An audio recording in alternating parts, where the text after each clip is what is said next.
Well, I think the one that's probably most impactful in that time frame is AI. This is something that just about any company in our industry can benefit from in some shape or form. It's moving very quickly. There's a ton of investment. There's a ton of entrepreneurs. The large tech incumbents are working on this. The startups are working on this. The smaller players are working on this. So many different use cases. It's going to have to be able to fit into operations, right? I mean, if it's got to integrate with the existing TMS platforms, and otherwise companies simply aren't going to be able to use this siloed information. I think we're going to move on from, I mentioned big data, that conversation, when I started at Transport Topics.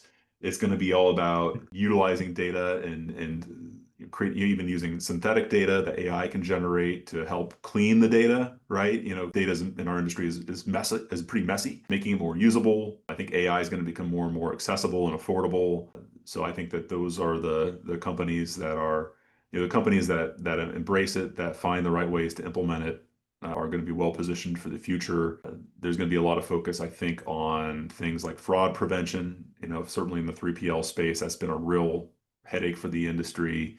So carrier identification and making sure you can trust your partners you're working with and avoid the scammers and cargo thieves. Beyond that, I think it's also those who are going to be able to adapt, right?